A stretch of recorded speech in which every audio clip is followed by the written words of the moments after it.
Estamos começando mais um Brabocast, esse podcast que tem o interesse de ajudar você sobre mentalidade, disciplina, rotina e, claro, também falando aqui sobre hábitos positivos, como vencer na vida, e a gente vai trazer um convidado hoje, que a gente está especialmente ansioso aqui com a vinda dele.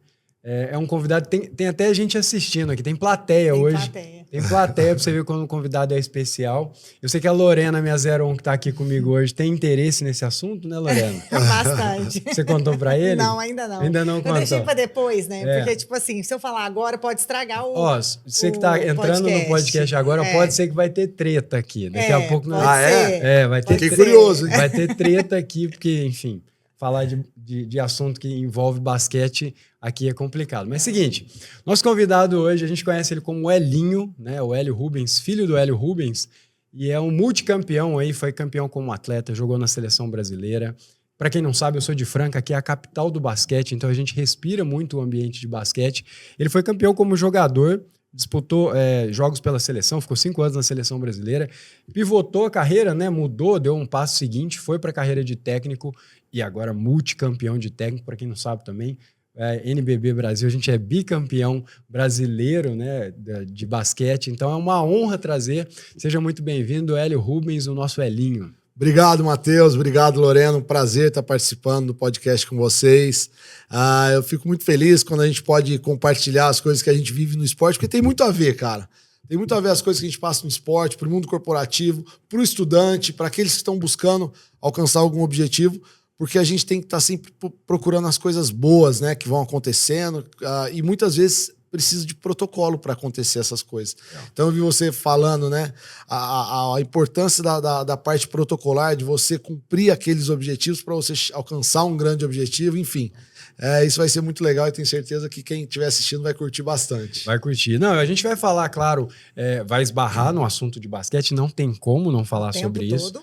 Não, mas eu quero muito que a gente foque uma questão, porque um cara que venceu em 2 áreas, porque por mais que seja basquete ainda, técnico e jogador, muita gente tenta fazer essa transição e não consegue. O cara que venceu como jogador, teve que viver a rotina, a disciplina, do que é uma carreira de atleta. E eu sempre falo para os meus alunos aqui que o fato que eles são praticamente como se fossem atletas. Então, por exemplo, o cara quando ele é estudante, cara, não tem noitada.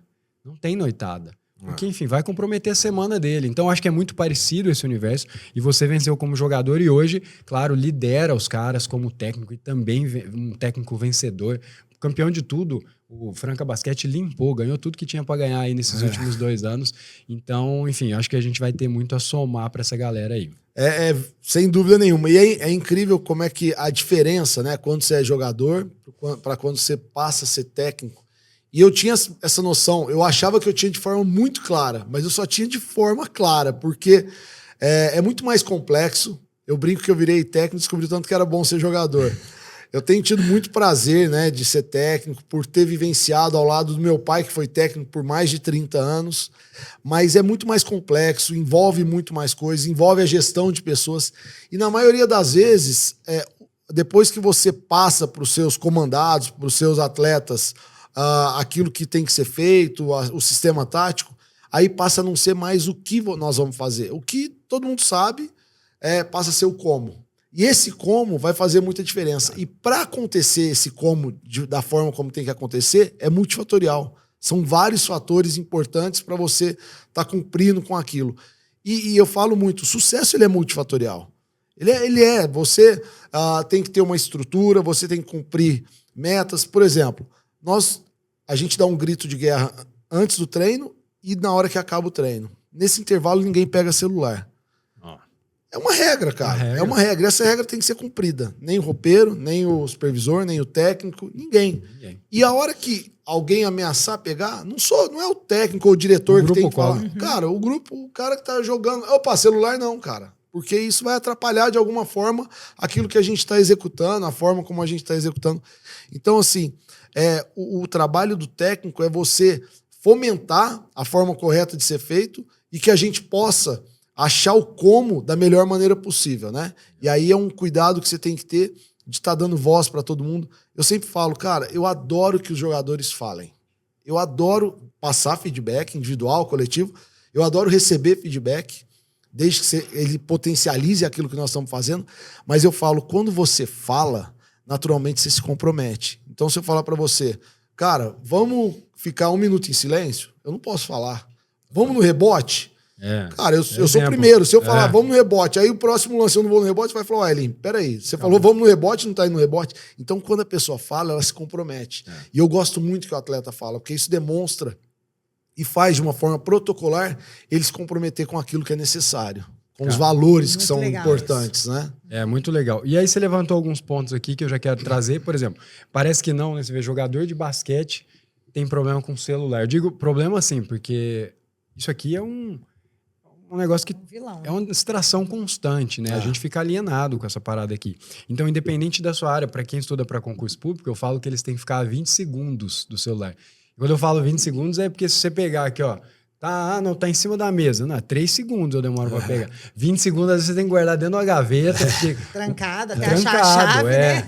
Então você vê, um negócio que é relativamente simples, se você parar pra pensar, mas que a gente hoje é muito refém e é em todas as áreas, né? Então você criar esse hábito de deixar o celular. Hoje a gente tem um programa que chama Escola de Hábitos. E lá a gente tem algumas... todo mês tem algum desafio, né? O desafio desse mês é um jejum de celular. E aí a gente desliga o celular, aí para cada um foi achando uma quantidade. Eu falo que é no mínimo 10 horas. E aí, por exemplo, se o cara quiser fazer... Eu faço à noite. 21 horas, eu não pego mais o celular, eu vou pegar às 8 horas da manhã no outro dia. O meu é de 11 horas. Então eu fico essa janela de 11 horas sem pegar o celular. Cara, Ele queria começar às 9, eu não deixei. Eu falei, não, 8 horas, porque já tô na lida, ela me manda mensagem cedo. Eu preciso trabalhar, 8 horas, 9 não. Mas eu durmo melhor, meu sono melhora, eu consigo ler, é mais produtivo à noite do que ficar no celular, obviamente. Claro. Então, já levantando uma lebre, você vê, é um negócio que é um esporte de alto rendimento e que também precisa de regras, cara, né? Nós fizemos um trabalho ano passado em relação à higiene do sono com os atletas. E uma dos pontos chaves é você, 2 horas antes de dormir, você não olhar a tela. Nem celular, nem televisão. É difícil demais, né? Porque é hábito. É hábito. Hoje você não tá fazendo nada, você liga o celular. Você nem tá vendo, a televisão. Mas tá lá. Então, assim, você tem que cultivar o hábito bom. É igual cultivar comer bem também.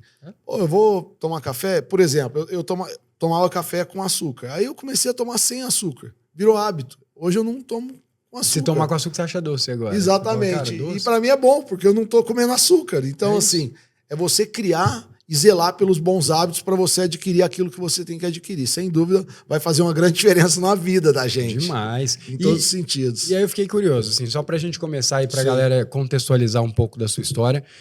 Eu sei um pouco de tabela, eu não sou entendido de basquete não, sabe? Eu fui mais pro lado do futebol, acho que, enfim, não tem uma categoria, já também falta tamanho, né, pra jogar basquete. Então eu acabei... Eu ia comentar, mas achei melhor não. Enfim, já é melhor cair pra um esporte que não tenha tanta essa exigência. Mas o fato é que o basquete... Como é que entrou? Claro, seu pai jogou basquete, mas daí a você virar um jogador... Eu te assisti quando era novinho, ia lá pra assistir no Pedrocão, lá, você metendo bola de 3, e é um negócio muito louco, né? Ser filho do técnico. Filho do técnico. Eu assim, quando eu era jovem, moleque, eu tive a oportunidade, minha mãe sempre cobrou, né, os estudos, meu pai também, mas eu tive a oportunidade de nadar, tive a oportunidade de jogar, treinar tênis, jogar basquete, joguei futebol numa escolinha, né, que tinha de amigos e tal, mas com 15 anos eu descobri que eu queria ser jogador. Descobri não, eu resolvi, né, me federei. Só que eu tive, o primeiro grande desafio da minha vida foi ali, porque com 15 anos eu parecia um mascote ao lado dos meus companheiros de 15 anos. Caramba. E aí eu tinha dificuldade para correr com os caras, eu não conseguia dar passe longo. Aí meu técnico falou para ela, mãe, pô, acho que você tem que levar o Elinho no médico, porque ele tem alguma dificuldade e tal. Meu pai era desencanado, tal, minha mãe me levou, não tinha nada, eu não tinha desenvolvido ainda a força e tal. Mas eu vim de uma família de basqueteiros, naturalmente eu fui me envolvendo e criando o gosto, a paixão pelo basquete. Eu, tanto para me tornar jogador, no começo da minha carreira, como para me tornar técnico, no começo da minha carreira de técnico, foi muito dura. Eu tive que ter uma parte mental bastante forte para que eu pudesse superar, né, as dúvidas, as críticas, as incertezas, né, as maldades de alguns. E eu tive que ter realmente uma resiliência para poder superar aquilo. Mas eu tinha plena convicção do processo que eu estava passando, pelo apoio familiar, por aquilo que eu ouvi a vida inteira, do que eu estava fazendo, e gradativamente as coisas foram acontecendo. Então, e quando as coisas começam a acontecer, você vai se motivando ainda mais, né? É igual a quando você começa no estudo. Certo. Pô, começa a estudar matemática. Aí tô com um problema aqui. Aí a hora que eu resolvo, eu passo pro outro. Resolvi o outro, eu já tô pronto pro outro. E você vai se motivando e vai criando confiança. Isso, total. Então, assim, a vida da gente é a busca pela confiança total. E no esporte tem muito disso. Eu sou um cara que eu sempre falo pros caras, eu odeio falar para não arremessar. Desde que você esteja treinado. Treinou, arremessa. Treinou, arremessa, cara. Arremessa. A gente, uma das coisas que eu tenho batido nisso, as pessoas que mais têm sucesso são as pessoas que assumem o risco. As pessoas que assumem o risco. As pessoas que menos têm sucesso são aquelas que cornetam quem assume o risco. Total. Então, cara, as pessoas que assumem o risco eu admiro pra caramba. Eu sou um cara que adora assumir os riscos, adoro fomentar os outros a assumirem o risco. Isso é uma coisa que eu bato muito. Eu sempre cito esse exemplo porque ele ficou muito claro. Nós ganhamos um campeonato brasileiro, o primeiro NBB aqui, o Lucas Dias foi MVP. Passou 2 meses, nós, final da America Cup contra a Argentina, 2 pontos atrás, última bola do jogo, ele chutou de 3 e errou. Aí ele veio me perguntar, pô, o que você achou do jogo? Aí do jogo eu falei, aqui nós erramos, ali nós acertamos e tal. E da minha bola? Da última bola que eu arremessei? Eu falei, achei do caralho, velho. Ele falou, pô, mas eu errei. Eu falei, mas você assumiu o risco, cara. Há 2 meses atrás você assumiu o mesmo risco, meteu e ganhamos o campeonato NBB. E daqui a pouco você está assumindo de novo o risco. E a sua vida tem que ser isso. Então a beleza de quem assume o risco, para você buscar alcançar aquilo que você tanto quer, né? O objetivo que você tanto quer, são as pessoas que assumem o risco e que eu admiro bastante quem tem isso. Deixa eu perguntar uma coisa. Você falou que você teve que trabalhar muito seu psicológico quando você era mais novo para enfrentar todos os desafios aí que eu sei bem quais são. Só para contextualizar, a gente não falou para ele. O filho dela joga basquete. Jogava. Jogava. Joga, pode jogar. Uma vez jogador, sempre jogador, né, Matheus? Então, que tipo de ajuda que você teve? Porque eu vejo, assim, muitos alunos que entram em contato com a gente sofrem isso. Eu não tenho apoio da minha família, eu não tenho... E tem essa... A insegurança já vem dele. E aí da família não passa um respaldo. Como que você trabalhou a sua mentalidade? Você teve a ajuda da sua família? Não tive ajuda. Fui eu comigo mesmo, fui uma análise, psicólogo. Chora no quarto. Não, eu tive ajuda gigantesca da minha família. Quando eu estava começando no basquete, eu tive a oportunidade de passar 6 meses nos Estados Unidos. E ali eu via coisas que eu ouvia falar aqui, só que eu só fui acreditar quando eu fui lá. Uhum. Porque às vezes você ouve um negócio aqui, mas você, tô aqui em França, será que isso é importante mesmo? Aí quando você vai onde os Estados Unidos, que todo mundo joga basquete, a meca do basquete e tal, aí você vê o que é disciplina, né? Aí a gente chegava lá, por exemplo, antes do treino, um tá arremessando, outro tá jogando contra um, outro tá driblando. Na hora que o técnico apita, é normal, um dá peteleco, outro joga a bola no meio da quadra. Lá a gente tinha 15 segundos para chegar, colocar a bola no chão e ficar em posição de sentido. Aí você fala, Elin, mas isso é importante? Isso é um protocolo que ressoa a disciplina, o comprometimento, o respeito durante o treino inteiro. Total. Uhum. O ato é um ato. Chegar, pôr a bola no chão, ficar em posição, não machuca ninguém, né? Uhum. Mas isso faz ressoar em coisas boas. Então, assim... Entra no modo treino, né? Entra no modo mas treino. Eu tive um apoio familiar muito grande, né? Voltando nisso. E como técnico, eu tive 2 coisas que foram muito importantes para mim. Além do apoio familiar, que sempre foi fundamental para mim. Eu fiz um trabalho de mentoring com um cara especialista em técnicos, em coaching. O Heitor, um cara sensacional, que eu tenho muita amizade com ele, dá aula na Universidade Federal de Goiás, é de Franca. E também da minha terapeuta. Eu faço terapia, adoro, acho que é fundamental. Feliz de quem consegue e pode ter uma terapeuta ou um terapeuta, que eu acho que dá um respaldo muito grande, fortalece, né, mentalmente você para você assumir os riscos, para você aceitar, para você buscar. Uhum. Então isso também me ajudou muito para que eu pudesse estar superando, né, as dificuldades e, obviamente, a minha parte mental tá mais forte para que eu supere qualquer adversidade ou dificuldade que possa aparecer. Isso é muito louco, porque você puxou esse looping e é engraçado. tem gente que fala que, vamos supor, basquete, ou qualquer esporte, ou a gente aqui em concurso público, é só sentar a bunda lá e estudar. Cara, a parte emocional, enfim, tem tanta coisa que pega que a gente precisa de ajuda externa. E a pessoa assumir que ela não precisa de ajuda externa, que é só fazer, é inocência demais, né? Você vê, um cara que foi atleta, ou seja, já tem uma preparação mental diferente, sofreu quando foi fazer a transição, sofreu, e aí buscou ajuda de fora para vencer. Então, não é errado pedir ajuda, né? De forma buscar. alguma. Aliás, é inteligente fazer isso. Eu sempre fui alguém que gostava de fazer as coisas sozinho, assim. Apareceu, sei lá, vai arrumar alguma coisa que estragou em casa. Eu ia lá e eu mesmo vou arrumar e tal. Normalmente não é minha especialidade e tal. Hoje eu vejo o quanto é bom você poder perguntar para alguém. Claro. Né? Tipo, se eu tenho uma dúvida, recentemente eu não tinha sócios aqui na empresa, né? E aí a gente veio trazendo. E eu falo, foi a melhor coisa que eu fiz. Porque hoje eu tenho alguém para consultar. Cara, o que você acha disso aqui? Claro. A gente sozinho, cara, a gente tá dentro do furacão, você não consegue enxergar. Aí vem alguém de fora e fala, cara, eu acho que é isso. Fala, putz, isso é muito importante. E às vezes é alguém que diverge de você. Eu falo muito pro meu auxiliar técnico, o Pablo, é um cara muito inteligente, trabalhador pra caramba. E às vezes eu falo, tô querendo marcar uma zona, né? Uma defesa do basquete. Aí ele fala, por quê? Aí eu falo, aí ele mesmo que ele concorda, mas ele entra com algum contraponto. Mas você não acha que o outro time tem muito arremesso e a zona... Eu falei, mas marcar a zona não significa que eles vão meter bola, porque nós vamos defender o arremesso deles também. Não, legal. Mas faz você... Então, bom, mas faz eu pensar e eu cuidar dos detalhes, né? É o que você falou. Hoje você tem pessoas que às vezes podem divergir, podem concordar, mas tá junto pensando com você em relação aos detalhes que vão fazer uma grande diferença. Total. Então, essas ajudas e ter alguém para consultar em alguns momentos, ela é fundamental, né? Nesse nível, porque a pressão é muito alta. No seu esporte, ainda mais, porque a cobrança é vencer ou perder, enfim. Mas no universo em geral, né?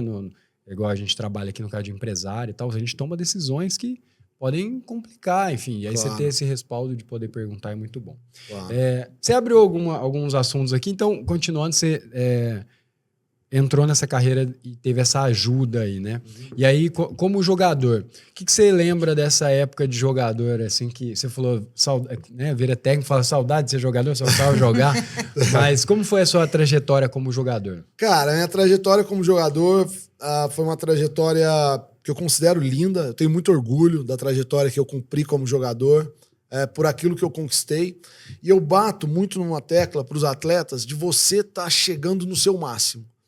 Aline, o que você quer dizer com isso? Eu, por exemplo, o que eu fiz, o que eu treinei, o que eu trabalhei, eu tenho a tranquilidade de falar para você, eu cheguei no meu máximo. Nossa. Qual foi o meu máximo? Foi ganhar os campeonatos brasileiros, sul-americanos, o vice-mundial com o Vasco lá no McDonald's Championship contra o time da NBA. Mas você não chegou na NBA.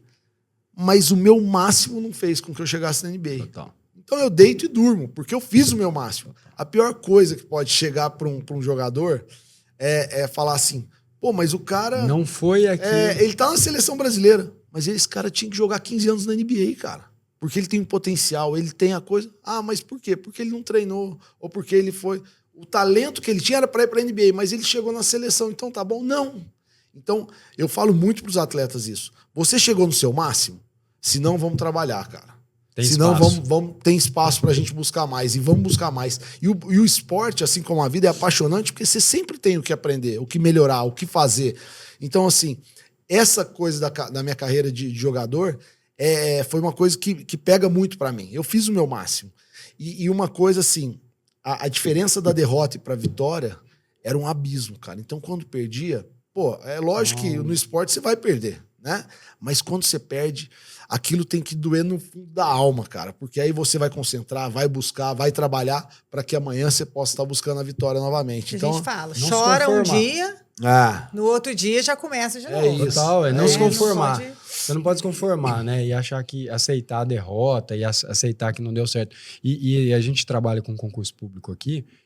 Também é muito natural você reprovar em vários concursos. Tem gente que passa? Tem, mas é sempre a exceção. O cara que passa de primeira no primeiro concurso. O normal é o cara reprovar várias vezes até conseguir a aprovação. Claro. E nessa de de reprovar é como é que ele vai lidar. Sabe o que é muito louco? Você falou isso, eu lembrei. Tem aluno que desiste quando tá dando certo. Porque é o seguinte, o cara fez uma prova, aí ele fez lá 50 pontos. Passados 6 meses, ele fez uma outra prova, ele fez 70 pontos. Ele tá no processo. 70 pontos, ele cresceu muito.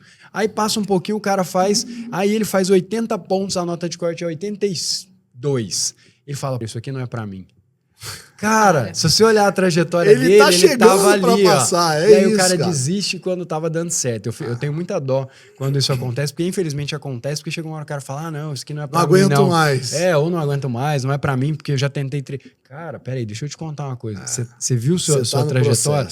É só continuar, só não desistir. E você acreditar no processo, cara, é uma das coisas mais importantes, né? Dentro daquilo que você faz.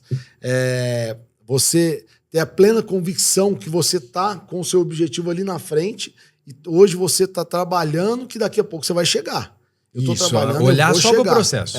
E eu, quando eu tava, né, em momentos difíceis, como técnico principalmente, é óbvio que baqueia a cabeça da gente. Você fala, cara, acho que eu vou largar esse negócio. Não dá, não quero, não dá. Não vou. Mas a partir do momento que você confia e foca, né, tem a resiliência, tem a mente focada para saber que você tá no processo, você cria, cara, formas de chegar. Total. Você vai criando, velho. Você vai criando, você estuda, você faz, você cobra. Acha alternativas. Você acha alternativas. É muito louco, isso é muito real. Teve uma vez que a gente tava pronto para ganhar o Brasileiro, o time tava em primeiro lugar, tal, o Jorginho fraturou a mão. Aí ele tava tratando, tal, aí o Dr. Anderson, o Rogerinho falou, ele vai jogar, tal. Eu falei, cara, mas ele para isso ele tem que treinar. Ah, mas ele tá meio inseguro, tal. Não, Jorginho, vem cá, pega a bola, vamos arremessar. Ele começou a arremessar, ganhou um pouco mais de confiança, aí começou a treinar drible, aí eu falei, agora bate pra dentro que eu vou te dar uns empurrões, tal. E ali ele conseguiu, tal. Mas por que eu fiz isso? Eu falei, pô, daqui 2 dias, 3 dias tem jogo, eu preciso desse cara. E se ele tá liberado pelo departamento médico fisioterápico, então bora trabalhar que é a hora. E aquilo foi importante para que a gente busque. Então, você saber... aquela vontade de vencer que faz você falar o que vira dá pra fazer 30, mais. Amigão. O que dá pra fazer mais? Exatamente. Tem um cara que tá machucado. E se eu subir esse cara? E aí você vai achando alternativas, né? Eu falo algumas coisas. Conquistar o título, né? Passar no concurso é show. Mas a jornada para que isso possa acontecer é inesquecível, cara. É inesquecível. E esse processo talvez seja o mais prazeroso. É aquilo que a gente conta. Eu falo do título, mas o que eu mais gosto de falar é tudo que a gente passou, né, para chegar no título. Jornada. É a jornada, cara. É a jornada. Agora nós acabamos de conquistar um título, o bicampeonato do NBB. No segundo, a gente perdeu o primeiro jogo da final aqui, melhor de 5. Sim. O segundo jogo, um dia antes, o Lucas Dias foi vomitando e tal, foi no médico, tem cirurgia, vai ter que fazer cirurgia. E foi tão incrível que ele poderia mandar mensagem pro grupo, pô, tô mal, pô, azar demais. Não. Ele falou, galera, já operei, tô zero, mas é vitória, não sei o que e tal. Ele focou naquilo que era importante. E o grupo também. A gente tinha perdido o jogo aqui, ia jogar lá em São Paulo, ginásio lotado, dentro do Morumbi. E o grupo, não, agora nós vamos estar juntos e vamos fazer pelo Lucas Dias. O grupo buscou forças de onde muita gente achava que não tivesse. Muita gente falou, puta, agora o Lucas não tá perdendo o primeiro jogo em Franca. Pô, vai ser legal o vice-campeonato. Não, nós buscamos força naquilo que muita gente não acreditava que a gente pudesse ter essa força. Não, e essa final aí foi um negócio muito bizarro, né? E tem um negócio que eu quero te perguntar, que é uma curiosidade minha, na verdade, né? Era o terceiro jogo, né, das finais. A gente tinha ganho 1 e perdido 1, né? Foi isso. A gente perdeu o primeiro, ganhou o segundo. Era o terceiro jogo que traria a decisão de volta aqui, né? A gente tava perdendo por um ponto. Deu uma reviravolta. Faltavam 2 segundos e 2.4. 2.4 segundos. Eu tava no beach tênis lá, tava sentado. Eu vi aquele dia, tava lá. E aí, tá assistindo. Aí, 2.4 segundos. Beleza. É muito pouco tempo. Tudo bem, o basquete é um negócio muito louco, mas, cara, 2.4 segundos é pouco sempre. Até pro basquete é pouco. E aí, vai lá dar você pede um tempo, pega uma prancheta, rabisca um negócio que eu nem sei o que era, beleza. Passa um tempinho, volta todo mundo pra quadra, você pede outro tempo. Foi. Você pediu outro tempo. E todo mundo, velho, tipo, ele não passou, até o que você... Aí vai lá e tal, e passa outro tempo, aí vai, os caras metem a bola, o Lucão devolve, o David Jackson vai lá e mete uma bola de 3. Aquilo derrubou, tava todo mundo sentado assim, virou uma loucura. A minha curiosidade, o que você... Primeiro, o que você planejou ali e o que você mudou? O que você pensou que você falou, preciso pedir mais um tempo? Porque eu acho que é o seu cérebro, nessa que você falou de buscar alternativa, você viu alguma coisa e falou, eu preciso. Sim. E o que foi? Foram uma série de atos que foram dando certo. Vou te explicar por quê. Primeira coisa, eu tenho direito a uma revisão durante o jogo inteiro. Eu não tinha pedido nenhuma revisão de lance. Se a bola era nossa ou deles, eu não tinha pedido. A hora que bateu no pé do jogador de São Paulo, 2.4. Eu pedi revisão que eu queria mais tempo. Pra ganhar tempo. Pra ter, em vez de 2.4, foi pra 2.9. Ele pediu a revisão. Eu pedi a revisão do subiu. cronômetro. Subiu o cronômetro para 2.9. Eu não sabia. Eu já não... Essa foi uma. Aí essa era de praxe. Você já ia jogar lá na mesa, né? Isso. Porque ponto 6 ali, ponto 5, né? A mais. Isso. Pra nós foi importante. A segunda coisa, eu tenho direito a 3 tempos no segundo tempo inteiro. Então eu tenho que mensurar muito se eu vou pedir um tempo. O time tá no momento mal, mas falta 52 segundos para acabar o terceiro quarto, eu não peço tempo. Porque você pode eu seguro. E aí eu tinha já gasto um tempo e eu tinha 2 tempos ainda. Aí eu pedi um tempo. Nós temos 5 jogadas ali para 6 jogadas de final de jogo, para 2 pontos, para 3 pontos e tal. Fizemos uma jogada. A hora que nós voltamos para a quadra, o Elinho do São Paulo começou a falar, não, nossa, troca, não sei o que e tal. E eu percebi que alguns jogadores nossos ficaram fora do prumo, saíram daquilo que estava combinado. Eu falei, não vai dar certo, não vai dar certo, não vai dar certo, eu tenho outro tempo. Pedi outro tempo, e aí eu falei com a nossa comissão técnica, com o Pablo, eu falei, Pablo, não vai dar certo, vamos mudar a jogada. Aí mudei a jogada, e a jogada que nós fizemos, qualquer jogada tem 3, 4, às vezes 5 opções. Essa jogada era pro Lucão fazer um bloqueio pro Scala, o Scala ia como chamariz e o Lucão receberia debaixo da cesta. É pra fazer uma cesta de 2 pontos. De 2 pontos. Mas se não tivesse a troca, o Lucão tinha que abrir para arremessar. 2 segundos, ponto 9. Só que os próprios jogadores perceberam que o cara que estava defendendo o lateral estava flutuando. E aí o Lucão, eles conversaram entre eles, Jorginho, Lucão, tal, David. A hora que ele deu a bola, o Lucão só pegou como se fosse, porque não teve a troca, como se fosse arremessar, e o David já entrou para arremessar. E a bola voltou, e ele meteu a bola, é um dos caras que mais treina, David Jackson. É mesmo? É um dos caras, na minha carreira como jogador e como técnico, dos que eu conheci, né, que eu tive a felicidade de trabalhar. E ele é mais veterano, né? Ele é mais veterano, tem 40 anos, mas é um animal para treinar. É um animal para treinar. Então é muito merecimento dele. E, coincidentemente, essa jogada chama David Jack, chama D-Jack. Por quê? Um dia ele me passou essa jogada, a gente tava treinando jogada de final de jogo, ele me passou essa jogada, eu gostei. Falei, nós vamos fazer. Aí os caras, como é que vai chamar? Falei, D-Jack, ele acabou de me passar a jogada. Cara que criou. Então, assim, não tem milindre, sabe? Porra, o cara passou a jogada, ótimo, é pra somar. Eu adoro, cara, eu adoro ver as pessoas envolvidas. E quando eu tenho as pessoas envolvidas, naturalmente a gente se motiva mais, cara. Né? A pessoa que sente o envolvimento, sente que tá sendo valorizada, naturalmente ela produz mais. E eu procuro cultivar muito isso no nosso time. Foi muito legal, foi o lance do título. Ó, a sensação ali deve ser, porque 2 pontos, que fosse 2.9, velho, não é... É muito rápido passar uma jogada. E precisava de uma cesta de 2 pontos, né? Porque tava 1 ponto atrás. O cara mete de 3. E aí foi demais. Derruba. Agora, você tá brincando. Eu tenho dado algumas palestras e eu adoro, né? A gente tava conversando disso, que você também dá palestra. E agora eu tô preparando uma palestra, porque durante o tempo eu falo, pô, se não der, bate pra dentro, 3 segundos é muito tempo. A minha próxima palestra vai chamar 3 segundos é muito tempo. Mas não é muito tempo, não. Eu sei que é pouco. É assim. No basquete acontece muita coisa, mas a chance maior quando falta 2 pontos na segunda é não dar em nada, porque a defesa vai estar ali, é dificílimo. Então é uma coisa que, enfim, vai ser lembrada aí. Vai ser, louco, com certeza. Muito louco. Com certeza. Agora me conta uma coisa, a gente pivotando, você falou do David Jackson, que é um cara que treina muito e tal. Agora que você tá na figura de treinador, a gente aqui, né, fala muito sobre preparação, alta performance, rotina, hábitos e tal. E tem algumas coisas que, quando eu olho, me fazem acreditar que aquele aluno vai desempenhar bem. E tá muito relacionado a comportamento, tá? No nosso caso aqui, é sempre muito sobre comportamento, o quão disciplinado aquela pessoa é. Mas eu tenho curiosidade de saber, no seu caso, você tem lá os seus jogadores à disposição, deve ter o time, a base ali para puxar alguém. O que você olha que você fala, pô, esse cara aqui, além da habilidade técnica, óbvio, né? Claro. No caso do basquete tem uma exigência física, é inegável. Sim. Hoje quase todos os esportes de alta performance têm isso. Mas tem alguma coisa a mais, porque todo mundo é grande. E o que é que você olha para falar, esse cara aqui é diferente? Matheus, tem alguns pontos que são fundamentais. É óbvio que a gente procura analisar a qualidade técnica, mas tem 3 fatores no grande atleta que eu procuro olhar. O atleticismo. O que é isso? O atleticismo é o jogador que ele é atlético, ele salta, ele corre, ele é coordenado. O atleticismo. Você pega os melhores jogadores do mundo, Stephen Curry, o LeBron James, eles são coordenados, eles saltam, eles correm. Outra coisa que é característica desses grandes atletas, e aqui eu poderia citar vários, né? O David, o Lucas Dias, enfim, o Jorginho, outros, qualquer que a gente tem.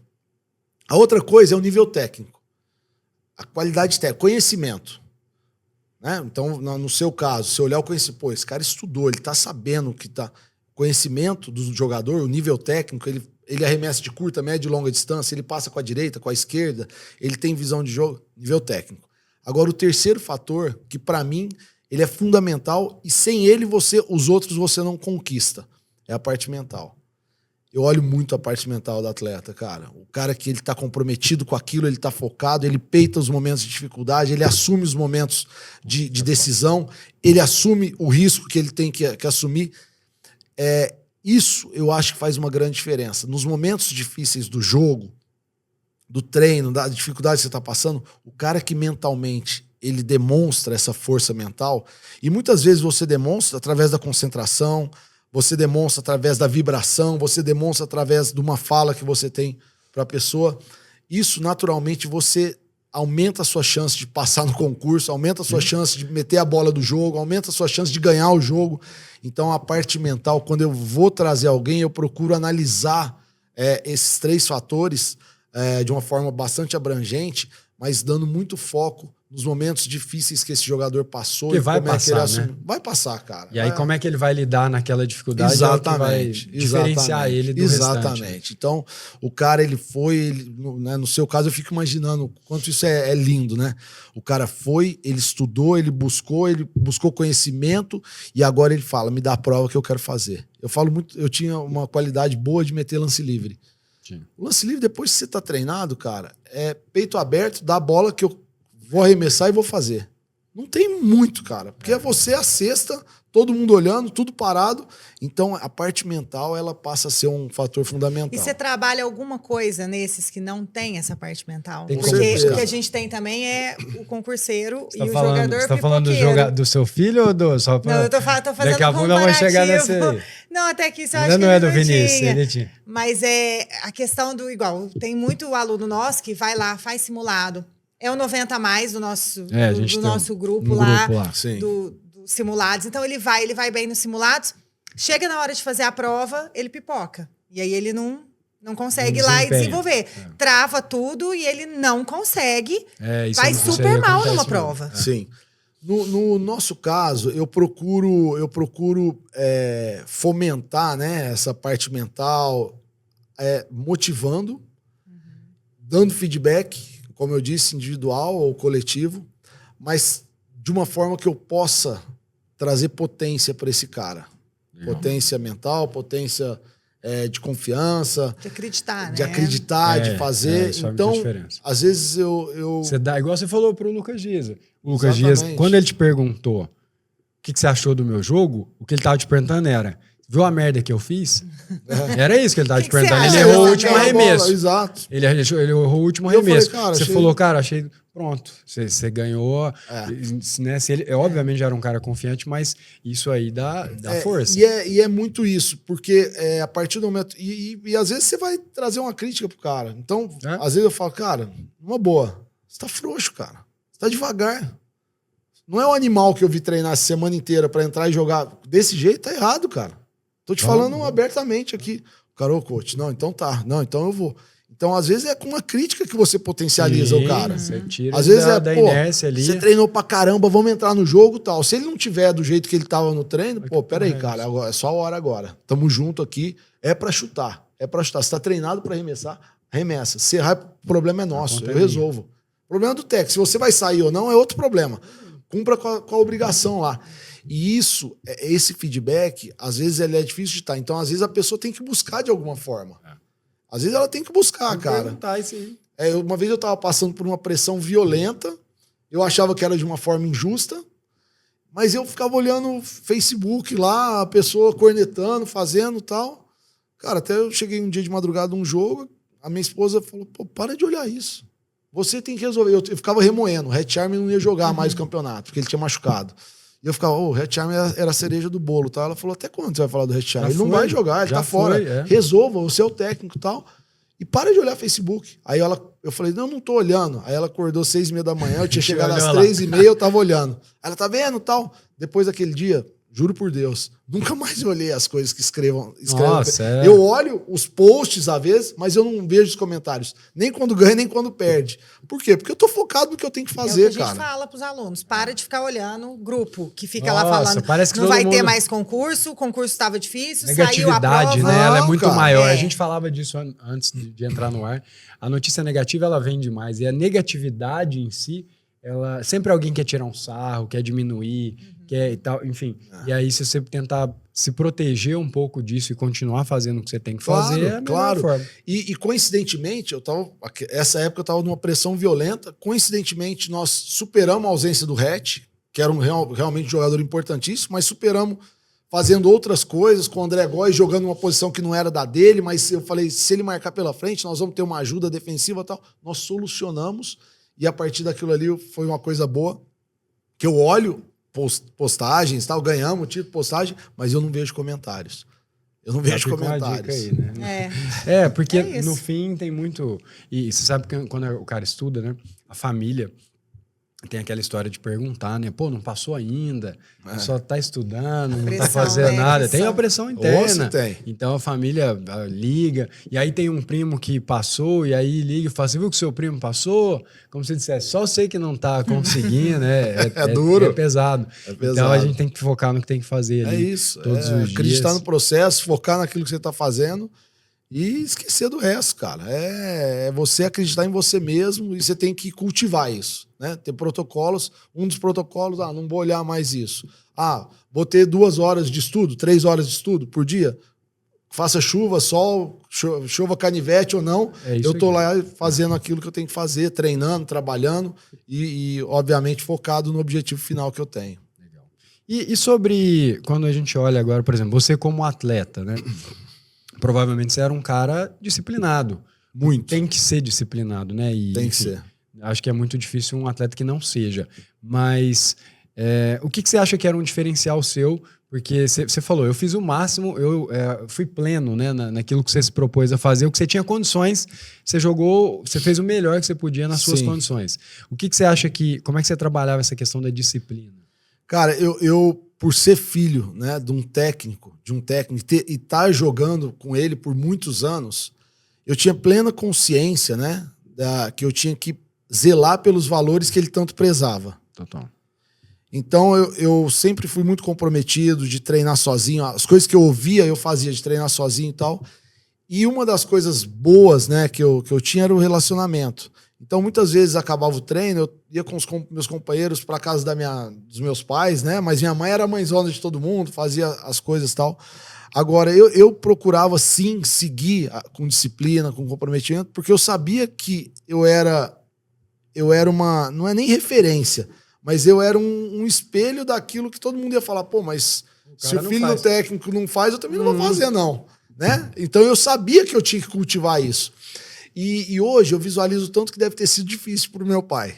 Nossa. Porque ele nem beneficiar, mas também não me prejudicar, assim como os outros também. Tá numa neutralidade difícil. É uma das coisas que eu busco, é sabedoria, autoridade e justiça, né, como técnico. E eu fico imaginando meu pai, ele sempre teve muito isso, mas deve ter sido muito duro para ele. Ele já te pôs no banco?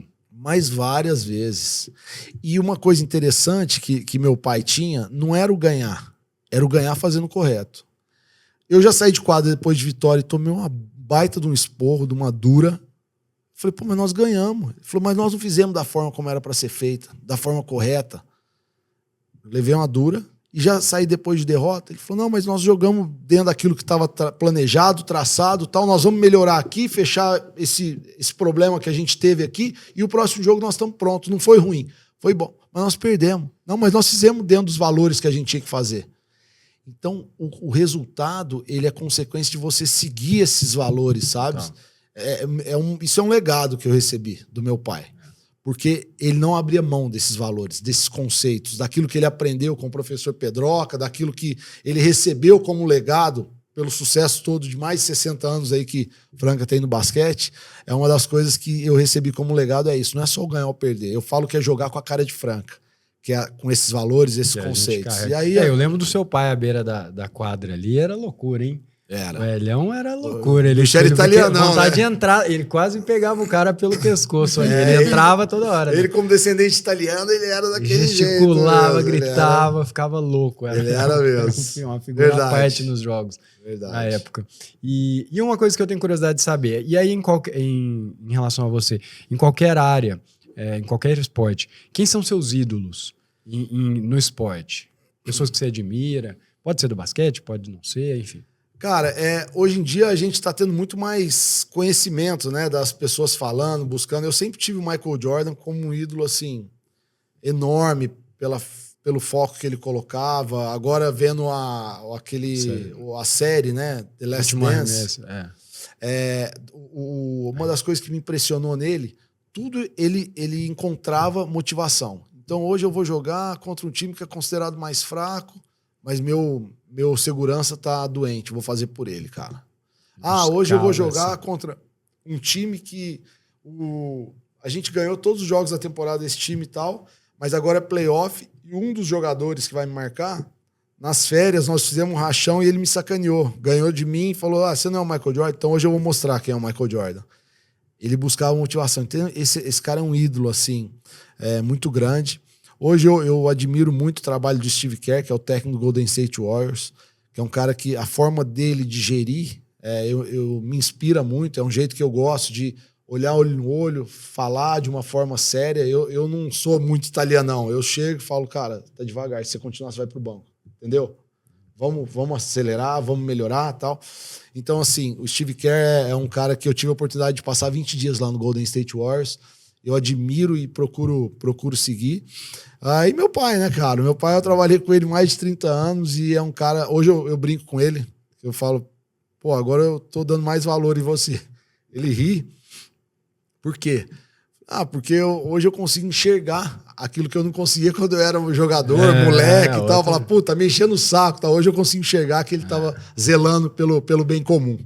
E ele deve dar um espetáculo? Ele dá um espetáculo lá no time? Ele dá, ele sempre fala, pergunta.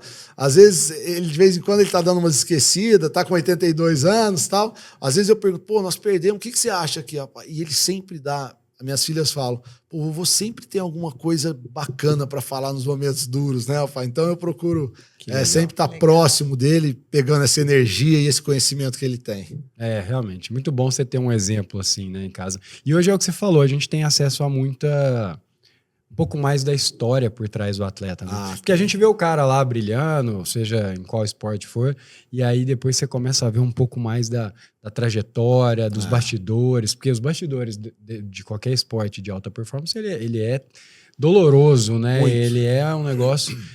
eu tive agora, semana passada, né? Teve a final do Wimbledon lá, né? O Alcaraz com o Djokovic, né? E, cara, você vê que os caras chegam no limite do limite. No limite do limite. Tênis tem disso, né? Você jogou tênis também? Ou joga ainda? Não, agora eu só brinco, mas eu gosto. É um esporte que eu adoro. Eu acho que o jogador é um esporte individual, tem que ter uma parte mental violentíssima. E eu falo também, você fala, pô, então você tá falando assim, você vai ganhar sempre? Não, porque os outros também trabalham, né? Óbvio. Djokovic trabalha horrores, mas o Alcaraz também trabalha. Aí os dois trabalham. Essa é a beleza do esporte. Essa é a beleza da vida. E tem o dia também. A concorrência, o dia, superar as adversidades daquele dia, daquele momento. Então, assim, é muito legal e é muito prazeroso, né? Você acompanhar as histórias hoje mais de perto, né? Através das mídias, enfim. Sim, a gente vê. As histórias são lindas e realmente o esporte é uma coisa que inspira outras áreas, porque tem muita similaridade, mas é visto publicamente, né, de uma forma mais clara. E esse processo, né, por exemplo, a vitória é o que você comentou, né? Se a gente vai ganhando confiança durante o processo, né? Você vai ganhando confiança para chegar na vitória. Você falou, eu lembro quando eu comecei a fazer prova e eu fui reprovado na escola, né? Eu fiz escola pública, eu fui reprovado, então, enfim, nunca gostei de estudar e tal. E eu entrava no ambiente escolar, então eu ia fazer prova de algum concurso, era um ambiente que me intimidava. Pela situação, nunca me dei bem naquele ambiente. Eu era o dos últimos da turma. Todo ano ficava de recuperação e tal. E aí eu entrava no ambiente escolar para fazer a prova, eu me sentia intimidado. Chegava um ponto que eu fazia a prova e não pegava o gabarito. Não conferia o gabarito. Para ver se eu tinha ido bem ou não. Já não quero nem ver isso aqui e tal. E aí o que aconteceu? Com o passar do tempo, eu fui fazendo, estudando, entregando o que eu tinha para entregar no projeto de passar no concurso público.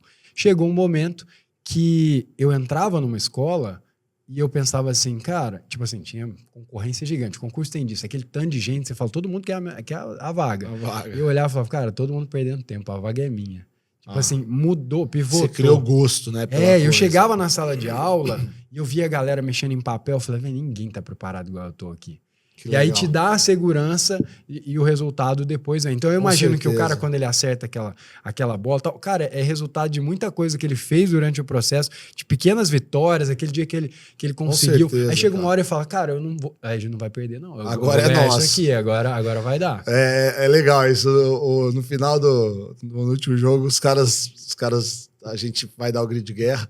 Aí um jogador ou outro falam e tal. Ele falou, se alguém tiver que chorar, que seja a mãe dos caras. A nossa não vai chorar hoje, não. É isso. Mas se chorar, vai chorar de alegria. Vai chorar de alegria. É bem isso. Você entra no modo que você fala, agora é meu, não importa o que... Mas isso é construído, né? É construído no dia a dia, não é construído lá no dia do jogo, né? Ou no nosso caso, no dia do concurso, é construído no dia a dia. No dia a dia. Sem dúvida. É o dia que você sabe que os caras te chamaram para fazer algo que você sabia que ia comprometer, porque, pô, vou ficar até tarde, ou vou fazer isso, ou vou consumir álcool, enfim. Sim. E aí você fala, cara, não vou. É ali que você começa a ganhar, né? Naquele não que você deu ali, você começa a ganhar porque tem uma questão de merecimento que você fala, cara, eu mereço, porque eu paguei o preço. Eu paguei o preço. Eu neguei muita coisa para eu estar aqui hoje. E agora é minha hora, cara. Eu vou dar a prova. É igual bater o lance livre, dar a bola e dar a prova aqui que eu vou passar. Porque isso é muito prazeroso, né, cara? É muito legal. A gente poder contar isso é muito legal. E a sua história é muito inspiradora, né? Pelo quanto você foi buscando e a partir do momento que você cria gosto por aquilo e fala, agora é comigo, porque eu tô preparado. Quando você começa a acreditar, bicho. É muito legal, Matheus. Tem uma história que eles falam, né, que era uma matilha, né, de cachorros lá, e tinha um cachorro que saiu da matilha e começou a correr atrás de uma lebre. E correndo atrás, os outros cachorros não viram, mas começaram a correr também. Porque viram aquele cara correndo, aquele cachorro correndo com muita vontade. O que aconteceu? Ele corria e os outros cachorros não viam ainda a lebre e eles corriam. Chegou um foi parando, o outro foi parando, porque eles não viam a lebre e o outro lá focado. Chegou uma hora, todos desistiram. Só não desistiu aquele que viu a lebre. Ele foi até pegar, porque ele viu. Tem uma hora determinada na vida que você vê. Você fala, agora eu vi, não tem como mais eu largar. Não tem volta, agora não tem como eu soltar mais. Então, muitas vezes a pessoa vai entrar num projeto, seja em qualquer área, mas ela não acredita tanto. Ela tá por outro motivo, foi a família... Ela não viu a lebre. Ela não enxergou aquilo que ela não tocou e falou, é isso aqui. E é comigo agora, eu vou fazer. Aí ela sempre vai naquela ali, e aí uma hora, enquanto ela se não vier rápido o resultado, porque as pessoas desistem se não vier. Né? Mas a gente vê muito aluno que, quando passa, às vezes nem passa dentro da vaga, ou passa lá nas últimas. Ali é o... Destrava. Acabou. Destrava. Hoje eu falei com ele nem foi ele não chegou o concurso não é dele ali, ele não vai pegar o cargo ainda, mas ele viu, né? Ele se habilitou, às vezes ele não foi eliminado, porque tem uma nota de corte, ele tá dentro. Não vou ser chamado, mas peraí. Sim. Eu passei. Sim. Aí muda uma chave. Vira uma chave e ele começa a estudar de outra forma. A gente dá a placa para os aprovados ali, disciplina e liberdade, a frase. Não sei se vai aparecer na minha câmera aqui, mas tá aqui atrás. Acho que não aparece, né? Linda a placa. Fica desfocado. essa plaquinha, disciplina e liberdade. E é uma coisa, porque no fim, você acabou de ganhar um campeonato brasileiro, você falava, daqui a pouco você esqueceu isso aí, você já tá focado no próximo objetivo, e tá tudo certo. Só que a gente também tem que voltar um pouquinho e falar, opa, peraí. Isso aqui saber valorizar, né? Você tem que saber valorizar. Eu falo muito isso, a gente... como seres humanos, né, a gente tem um hábito ruim de às vezes, valorizar demais. Valorizar, que eu digo, de falar o negativo, né? A gente fala do cara que separou, mas você não fala que ele foi casado 25 anos, constituiu uma família linda e separou porque um momento de separar, de uma forma respeitosa e tal. Deu certo até ali, né? Exatamente. Então, deu certo errado. 20 anos. O cara quebrou. Anos. Cara, mas esse cara deu 30 anos, ele deu 400 empregos. Ele alimentou 2.000 pessoas, cara. Sim. Pelo trabalho que ele fez. Eventualmente, teve algum erro, acerto, porque errar todos nós erramos. Ou mudou mesmo, porque as coisas mudam. A economia do país muda e tal. Então, assim, aí a gente fala, o cara quebrou, mas você não fala, pô, ele deu 25 anos de emprego para 400 pessoas, cara. Nós temos que começar a valorizar a parte positiva, a coisa boa, as pessoas, né, que batalham ali. Eventualmente, pô, aconteceu com a pessoa, mas ele é um batalhador, ele é um cara que, né, luta aí. A gente, quando a gente valoriza isso, naturalmente nós estamos valorizando nós mesmos, cara. Valorizar as coisas boas. Antigamente você fala, pô, foi demais, você foi top. Eu antigamente falava, não, que isso. Não, fui mesmo, cara. Trabalhei pra caramba pra isso, velho. Valeu. Obrigado e vamos pro próximo. Pro próximo. E isso é legal, por exemplo, eu vejo muito exemplo, né, no mundo empresarial, por exemplo. Que às vezes a pessoa fala, por exemplo, a Blockbuster. Todo mundo usa a Blockbuster de exemplo, porque a Blockbuster quebrou, né? Depois veio aí a Netflix, essas plataformas de streaming, né? E todo mundo vê como um ponto negativo. Mas, cara, se não tivesse tido Blockbuster, não teria Netflix. Com certeza. E os caras foram precursor e tinha no mundo inteiro, era uma puta de uma empresa e tal. Tinha as falhas e tal, veio alguém melhor e engoliu. Mas você não pode deixar de dar o mérito. Exato. E a gente não teria assistido tantos filmes como eu assisti da Blockbuster. Né? Que era demais. A gente ia lá, comprava coisa. Vamos falar, era mais legal que hoje, né? O processo de escolha do filme era mais legal, Era muito legal. Você ia, procurava os filmes. Perguntava pro cara, indicação. Eu tinha uma tática que eu fazia assim, eu pegava um filme que eu tinha odiado, quando eu queria saber se a indicação do cara era boa, da locadora. Aí, eu sou da época da locadora, que tem gente que talvez está assistindo nem sabe o que é uma locadora. Isso. A Lorena não sabe, né, Lorena? Não faço ideia. Muito novinha, né, Lorena? A Lorena vendia pipoca no cinema, né? E aí eu chegava com um filme bem ruim pro cara e falava assim, cara, o que você me fala desse filme aqui? O cara falava, puta, esse filme é top. Eu falei, nada do que ele me falar a partir de agora eu vou levar. Eu vou escolher por minha conta, porque eu já vi que a opinião dele não serve. Verdade. Então a galera agora não tem essa emoção, né? Você vai lá e escolhe. Inclusive, escolher filme Netflix ou Amazon. Enfim, não tem ninguém patrocinando a gente ainda. Se tiver, depois a gente começa a falar uma. Mas essas plataformas é um negócio doloroso, né? Você não sabe, você fica ali navegando, tentando achar, cansa. Aí vai olhar, tá tarde pra assistir, dorme. Você vai pelo título, às vezes pelo ator. Você fica naquela, será que é bom o filme? O ator é bom e tal? Então pode ser. Vou escolher. Muito bom. Elinho, sobre uma coisa que eu tenho também curiosidade, né? Como é que você cuida, ou se é que você cuida, eu não sei se isso faz parte do trabalho de um técnico ou da comissão técnica como um todo, da questão dos hábitos, das rotinas dos atletas. Por exemplo, vocês interferem, você falou que fez um trabalho de higiene do sono, eu achei isso muito massa, porque é uma coisa que impacta diretamente na performance, mas assim, monstruosamente atrapalha. Mas o que mais que vocês fazem? Vocês influenciam? Tipo, você vê o cara lá na balada, porque no esporte tem muito disso, né? Pô, o cara tava no futebol principalmente, né? O cara perdeu, tá na balada, enfim. Como é que vocês controlam isso, se é que é controlado? Bom, hoje a gente tem uma equipe multidisciplinar, então nós temos um nutricionista, nós temos um psicólogo, hoje nós temos uma estrutura realmente de primeiro mundo no SESI Franca Basquete, um CT que tem a parte de fisioterapia acoplada ao lado, e aqui abro um parênteses, o Rogerinho é um fisioterapeuta que normalmente se o cara demora 1 mês e 10 dias para recuperar, ele consegue fazer o cara voltar com 26 dias. E isso faz muita diferença. Então, a importância da confiança que você tem nessa equipe multidisciplinar. O Douglas Nazar, por exemplo, a parte física, de estar pegando as dobras dos jogadores, de estar medindo, de estar fazendo os testes no começo, no meio e no final da temporada para ver o crescimento dos jogadores, a nutricionista que vai pesar os atletas. Então tem uma equipe multidisciplinar para isso. E eu vou te confessar, eu vou muito da sensibilidade. Então, por exemplo, nós vamos jogar em São Paulo. Aí nós temos um jogador que ele é casado. Aí ele vai... Pô, a esposa vai para São Paulo, porque os pais dela são de São Paulo. Lucas Dias, por exemplo. A esposa vai para São Paulo, ela vai ficar no quarto. Coach, eu vou dormir com a minha esposa. Claro, aqui ele dorme todo dia com ela, cara. Entendeu? Não vejo problema, não vejo...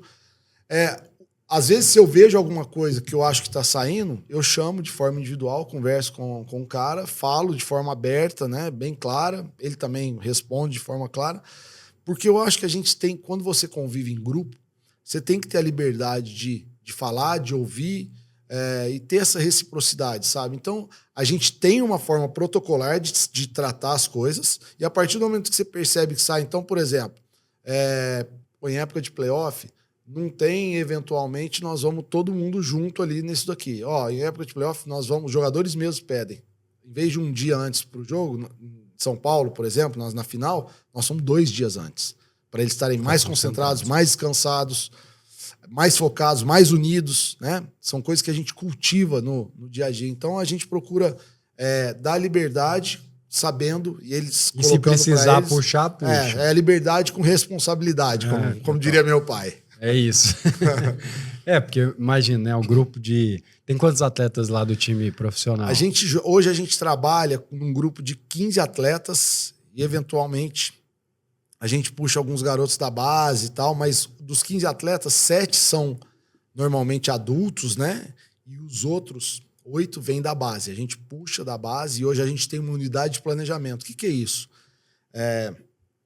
A gente senta numa mesa, o técnico do Sub-14, até eu que sou técnico da equipe profissional, e ali a gente troca ideia. Sub-15, como é que vão ser as rotações defensivas e ofensivas?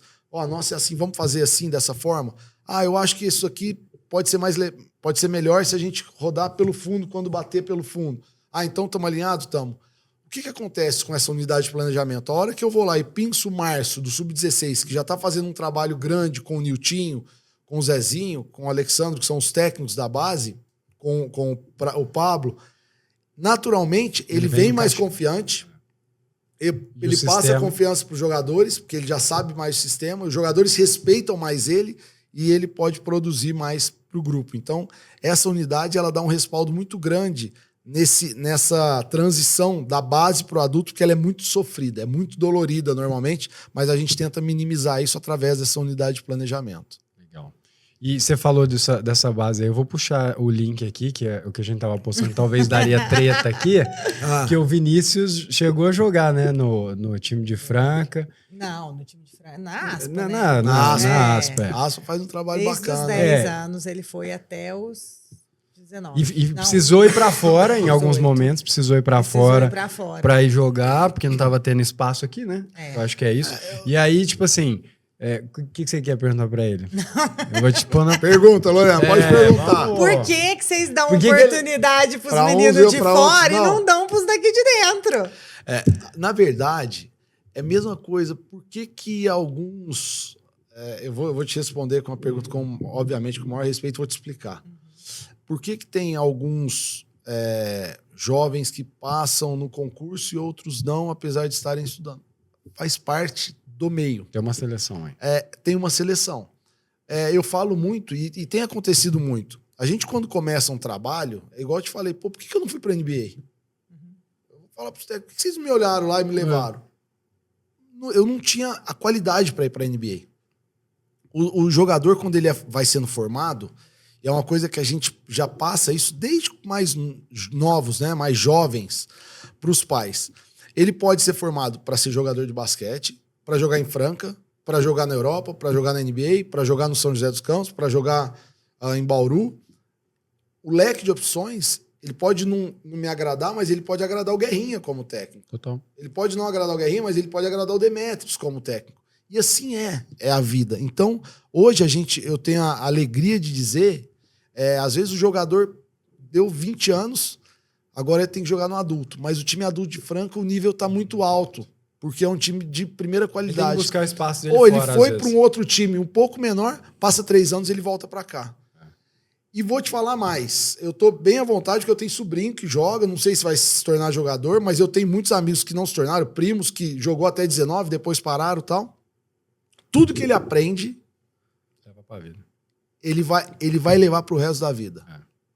Eu tenho amigos, contadores, médicos, dentistas, juízes, professores, todos são unânimes em falar, cara, o que eu vivi no meio do esporte, eu vou levar pra vida. Que são esses valores. Isso. Não, isso é verdade. Disciplina. Então, assim, às vezes a Ainda pessoa... que ele não vire jogador, já foi muito bom pra história dele. Isso, por exemplo, participar de um esporte de Eu tenho 2 chances. Pô, não joguei na NBA, que saco e tal. Ou, cara, joguei na seleção, velho. Ou joguei no César Franca Basquete. Pô, joguei em outra equipe. Então, assim, e isso eu tenho plena convicção disso. E hoje eu procuro passar isso para os atletas, para que eles estejam prontos para o todo. Para o todo. Para a vida, né? Para a vida, cara. Para a vida. Porque muitas vezes o cara vai se tornar jogador, ou às vezes ele vai colocar aquele foco, por exemplo. Um dia eu fui tomar uma vitamina e encontrei um amigo meu. Falei, caralho, quanto tempo que eu não te vejo e tal. Você treinava mais que eu, velho. Você tá louco e tal. Ele falou, ele lembra o tanto que eu era focado no basquete? Lembro. Então, cara, coloquei esse foco aí para me tornar advogado e depois passei no concurso, sou promotor.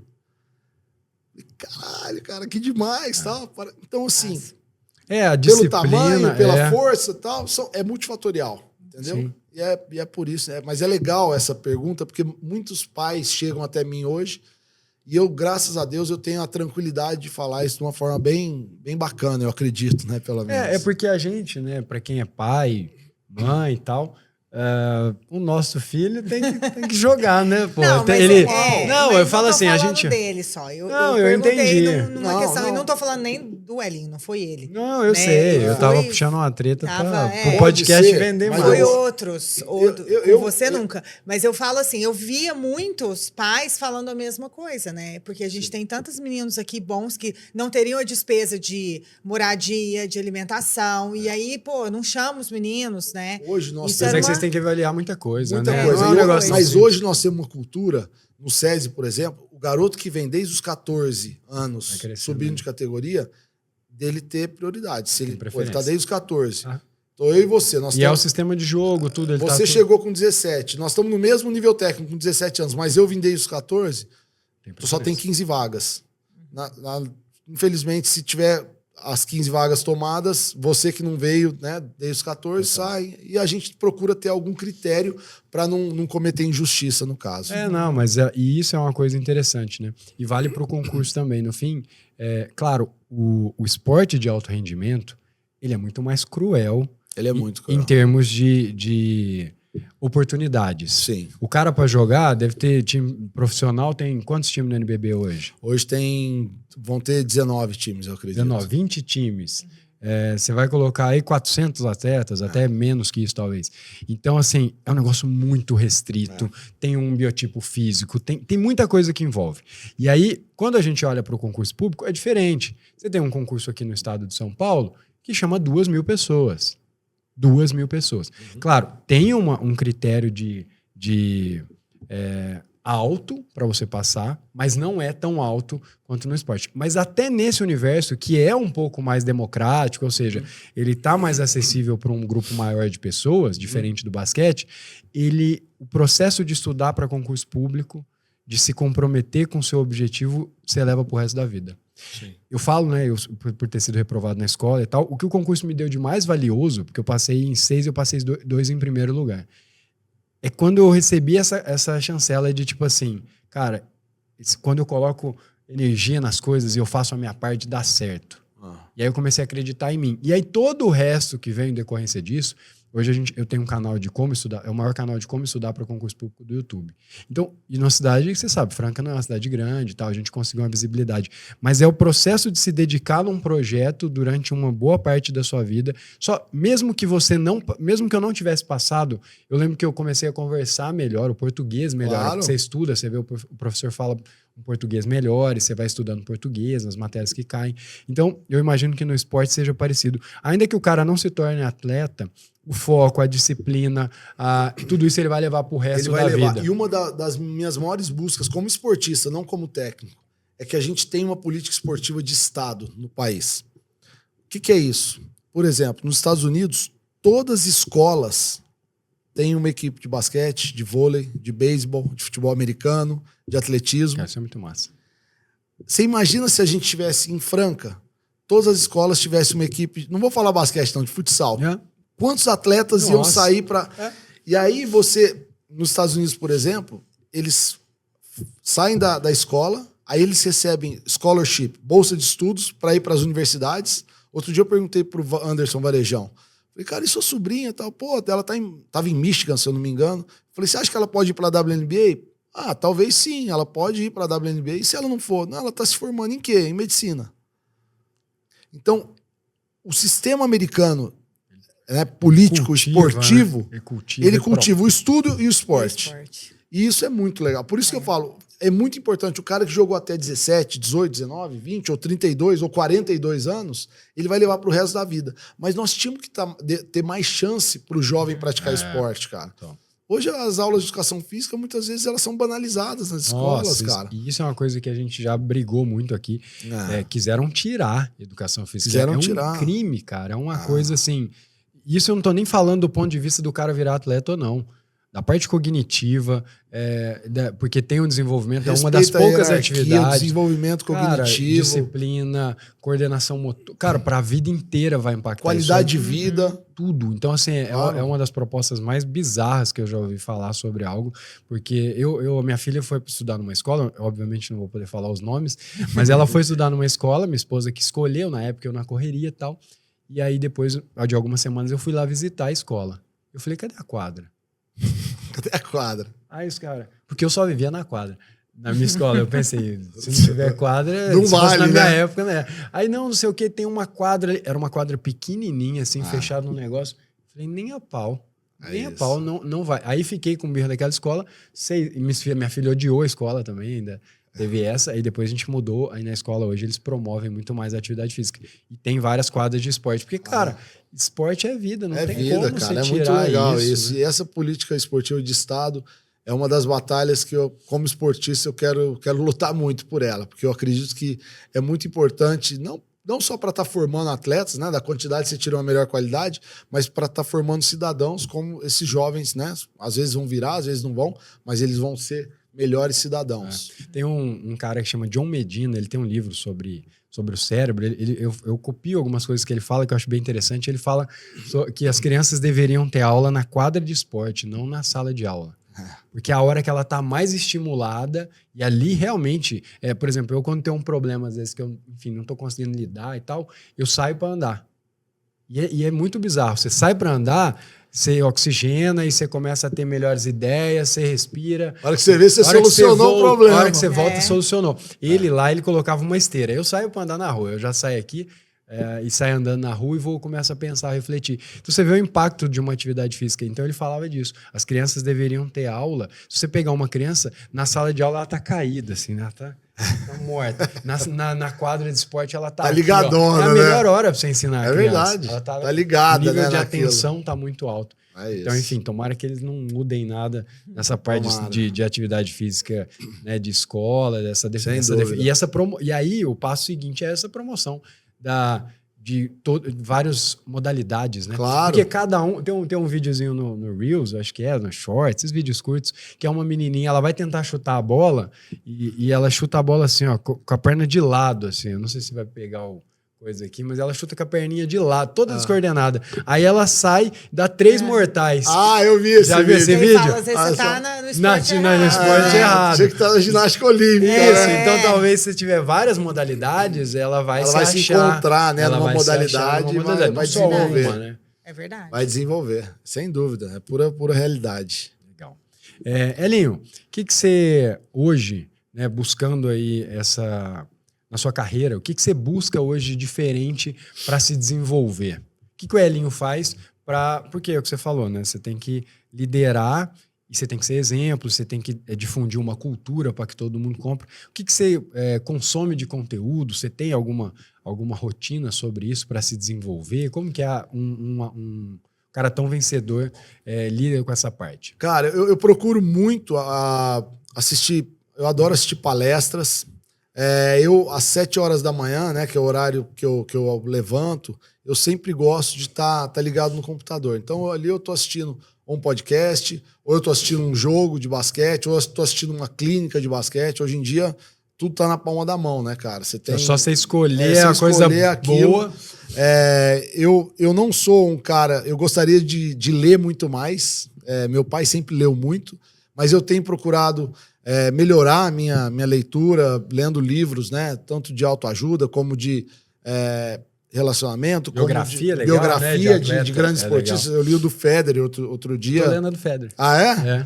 É legal. Então, assim, eu procuro... A do Agassi é mais legal, viu? É mais legal? Embora eu sou fã do Federer, mas a do Agassi, ele que escreveu, ela tem umas nuances. A do Federer, eu não fiquei fascinado pela biografia, apesar de eu ser fã número 1 dele. Então, eu adoro ele. Nossa, eu sou... Pra mim Eu acho ele um cara fantástico. Fora de base.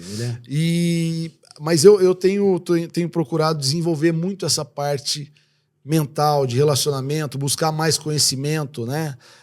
Tem aquele livro Mindset. Você tem um mindset de crescimento.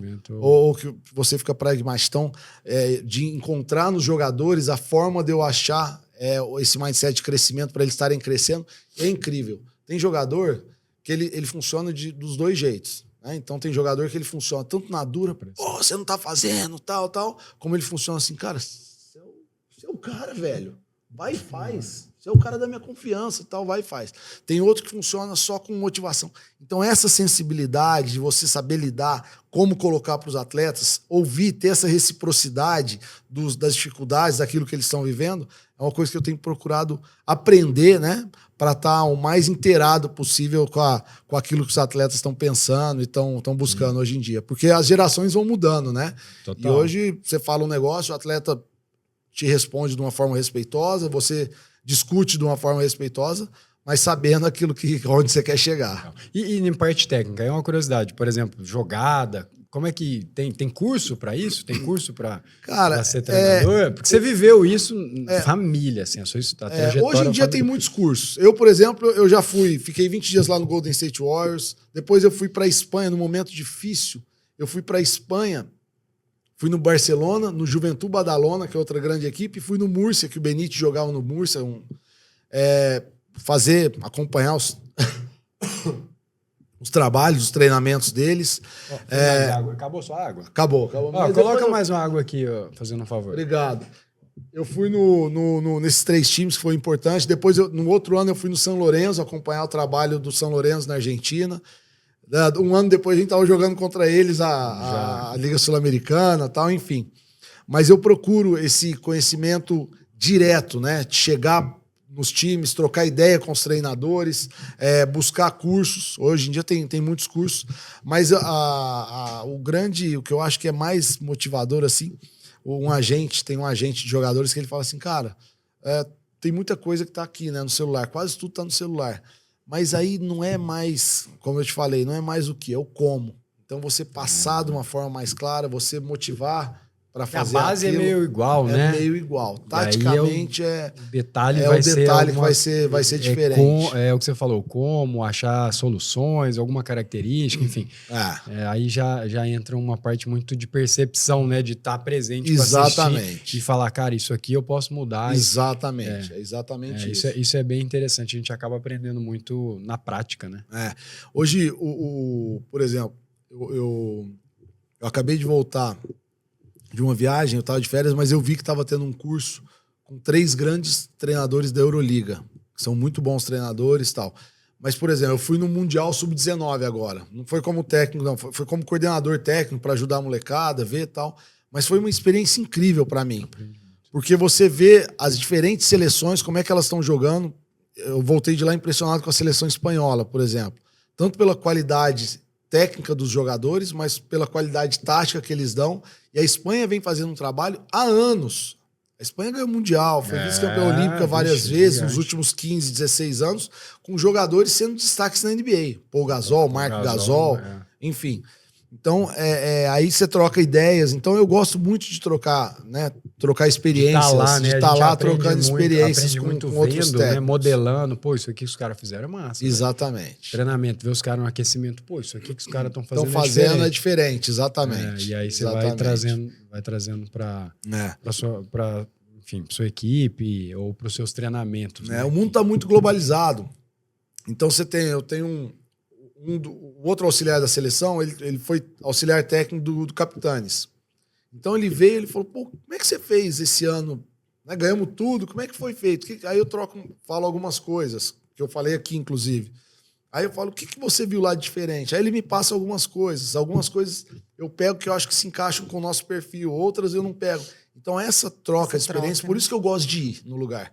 Eu fui no Golden State, eu fui no Barcelona, fui no Badalona. É muito louco. Eu acho que isso faz muita diferença. É diferente. A vivência ali no local. Acompanhando o dia a dia mesmo. Isso, você pega... Tem uma parte que não dá para se explicar, né? Você vê no vídeo e não vê. Exatamente. Ela não tá no vídeo. Aquilo, a hora que você vê, você fala, pô, esses dias eu fui jogar, a gente tava brincando também de jogar beach tênis, né? Você virou essa febre aqui em Franca, daqui a pouco vai engolir o basquete, viu? Eu tô achando também. Já ouvi uma história aí de ser capital do beach tênis aqui. Capital do beach tênis, Eu não vou achar ruim não, porque minhas filhas, minha esposa jogam horrores, adoram. Aí eu tava... O Teus, que joga lá. Ele foi sacar, tava sacando na minha frente. Eu tava sentado e ele jogando, né? Um menino que já joga um nível mais avançado. A hora que ele sacou, eu vi o impulso que ele dava no pé de apoio para o arranque para sair. Cara, eu vi na areia a pressão que ele colocou de força para sair rápido. Sim. Aquilo destravou. Eu falei, não sabia que tinha isso. Isso você não consegue ver. Aí eu tava atrás do cara, eu falei, caramba, olha a pressão que ele coloca de força muscular para sair, né, e a explosão. Isso aumenta a força do saque, aumenta a chegada dele próximo muito mais rápido. A rede. Isso. Se você não então eu sacava e aí depois eu corria. Não, ele faz um movimento e é muita pressão no pé de apoio ali. Então isso é coisa que não tem como. No vídeo você não ao consegue vivo ali, né? Você é ao vivo. Tá pessoalmente vendo. Olha aqui como é que o cara fez. Então eu acho isso muito foda. Agora eu queria te perguntar uma coisa. Pra quem não sabe, Franca é a capital do basquete, mas ficou uns anos aí no limbo, né? E é um bom tempo no limbo, sem ganhar nada e tal. O NBB mesmo, quando virou o nome NBB, acho que nunca tinha ganho. E aí, eu queria saber o que você acha que foi o diferente para que Franca ganhasse. Ganhou a Champions League, né? Ganhou... Que eu acho que até o pôster que tá aqui, né? Essa aqui é da Champions League. Tem um pôster aqui atrás. É da Champions. A Champions League. Que o Pedro, o pessoal do meu time aqui, trouxe pro Elinho autografar. Fez sucesso aqui. O time todo quer tirar. Ficou louco com ele. Mas eu queria te perguntar, o que você acha que vocês fizeram de diferente? O que tem por trás dessa virada pra Franca voltar para o lugar que, pra gente francano aqui, sempre foi dela? É multifatorial, mas vou te contar uma coisa que aconteceu há 8 anos atrás. Há 8 anos atrás, o clube estava quase acabando, eu estava em Uberlândia. Quando eu voltei, eu encontrei o clube, e não foi por maldade das pessoas, mas às vezes fecharam o contrato, não tinha patrocínio ainda, uma série de motivos. E aí, compartilhando com a Luiz Helena, que é presidente do conselho do Magalu, eu falei, vai acabar o basquete. Ela falou, mas como acabar? Nós somos uns patrocinadores e tal. Eu falei, mas foram uma série de erros, é multifatorial. Tal. Ela falou, não só não vai acabar, como nós vamos... Até hoje viveu da paixão. Nós vamos continuar com a paixão, mas nós vamos profissionalizar. E aí mudou o estatuto. Capitaneado pela Luiz Helena, com a liderança dela, mudou o estatuto. Hoje nós temos 7 cadeiras que não são pessoas. São as entidades da cidade. A CIF, Sindifranca, OAB, SESI, a maior empresa da cidade. Hoje é o Magalu, pode ser outra, sim, independente. Enfim, isso trouxe um envolvimento maior das pessoas. E através desse envolvimento, trouxe uma transparência também, obviamente, porque todos estão envolvidos. E aí, quando as pessoas estão envolvidas, a organização aumentou. Naturalmente, o SESI tinha pego o Sub-22, nós fomos lá, inclusive meu pai foi na época lá no SESI, comigo, com o Munir Buchala. Aí nós fomos lá, acabamos, o SESI pegou o Sub-22, nós ganhamos o Sub-22. Ele já fazia um trabalho na base aqui. E aí ele falou, agora nós vamos nós queremos ser parceiro no adulto também. Tinha já o patrocínio Master do Magalu. A Unimed se envolveu porque ela viu essa estrutura. Então, é multifatorial. É uma estrutura fora e dentro da quadra. Nós temos um CT que talvez seja um dos melhores CTs do país ou das Américas, porque... Onde é o CT? No SESI. Tem uma quadra, mas você tem 6 tabelas que podem virar 2 quadras. A musculação é acoplada ao ginásio, à quadra. A fisioterapia também. A parte administrativa está lá, envolvida lá. Então, assim, temos uma diretoria executiva muito atuante, que cuida de muitos detalhes. Então, é multifatorial. Tudo que vem acontecendo... mas e a parte tática? Também é importante, muito importante. E as contratações?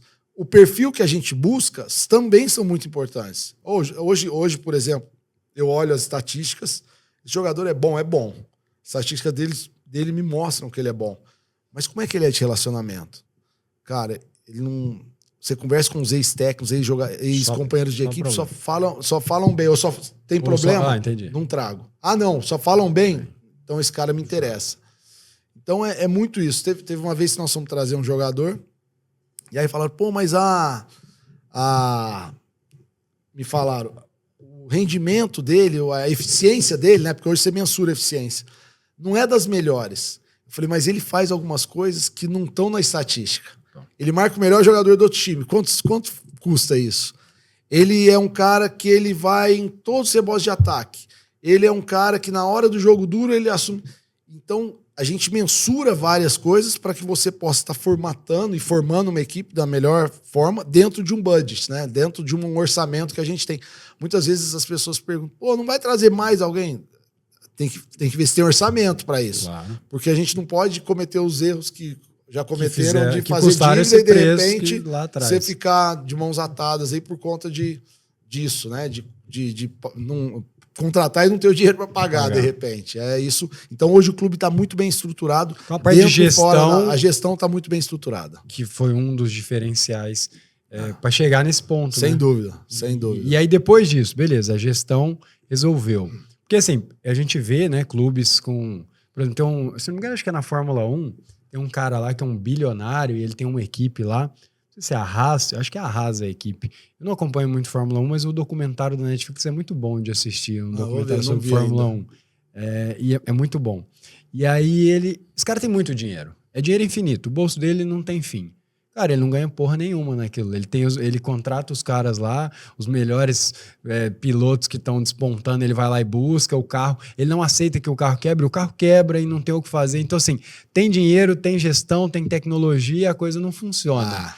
E aí que eu queria te perguntar, além da parte de gestão, eu acho que a sua vinda, né, como treinador, eu acho que trouxe esse DNA do perfil do time de Franca e tal, mas o que mais se atribui ali na parte do time mesmo? O que vocês fizeram no dia a dia que você falou, cara, talvez a contratação, que acho que vocês ficaram mais criteriosos, sim, ou o jeito de engajar o time, enfim. Não, sua pergunta é muito legal, porque é uma das coisas que eu mais prezo na equipe.